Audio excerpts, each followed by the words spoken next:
Bonjour, soyez les bienvenus à ce numéro spécial consacré à l'actualité ivoirienne de la semaine. Nous avançons exceptionnellement ce journal d'information prévu chaque vendredi en raison de la journée fériée de demain. Sans plus tarder, voici un bref résumé des titres qui seront abordés ce jeudi 31 décembre 2015. En politique, retour au pays pour le chef de l'État après l'investiture du nouveau président burkinabé. Autre point du chapitre politique, traditionnel vœu de nouvel an du président de la République à suivre ce soir. Actualité sociale, 200 victimes de la crise ivoirienne indemnisées par le PNCS. Toujours la page sociale, le président de l'Assemblée nationale ivoirienne a boaqué dans le cadre d'un don aux enfants.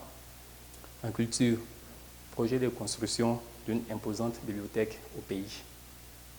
En sport, Yao Serge Nguessan, élu joueur de l'année du championnat ivoirien.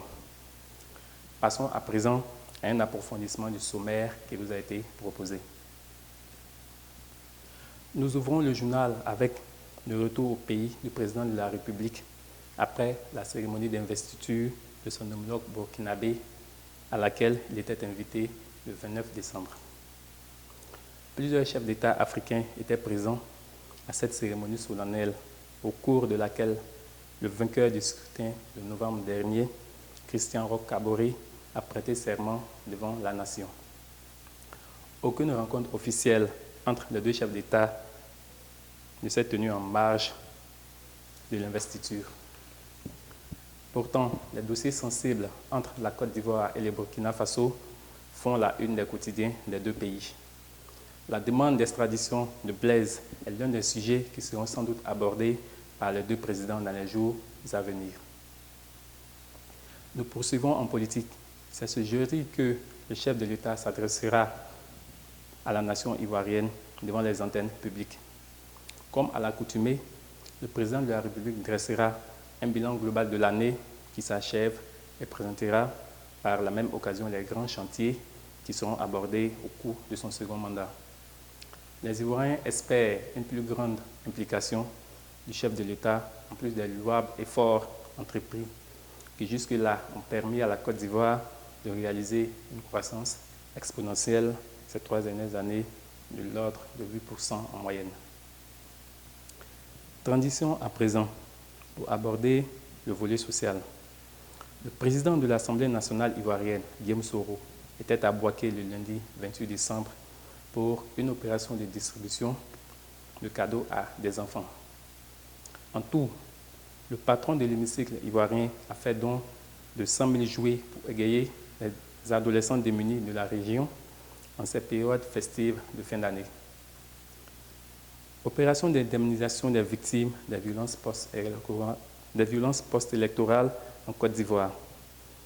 Lancée officiellement depuis le 4 août dernier, la phase de dédommagement des personnes victimes de la crise s'est poursuivie ce mardi au siège du Programme national de cohésion sociale à Cocody. En présence de Maria Toukoné, qui pilote l'opération, 200 personnes ont reçu chacune un chèque d'une valeur d'1 million de francs CFA en guise de réparation pour les préjudices subis pendant la crise. Pour cette première tranche d'indemnisation, 4 500 ayants droit ont été retenus, dont plus de la moitié auraient été indemnisés. Selon certaines sources, l'État ivoirien aurait débloqué une dizaine de milliards pour financer les dédommagements des victimes. Actualité culturelle au pays. Un vaste projet de construction d'une bibliothèque a été initié par des opérateurs économiques ivoiriens dans une franche collaboration avec l'État de Côte d'Ivoire. Le coût de réalisation est estimé à 49 milliards de francs CFA pour une superficie de 10 000 mètres carrés dans le quartier UP de Plateau à Abidjan. Dans les années à venir, le pays pourrait se vanter d'accueillir la plus imposante bibliothèque francophone d'Afrique noire grâce à l'aboutissement de ce projet ambitieux.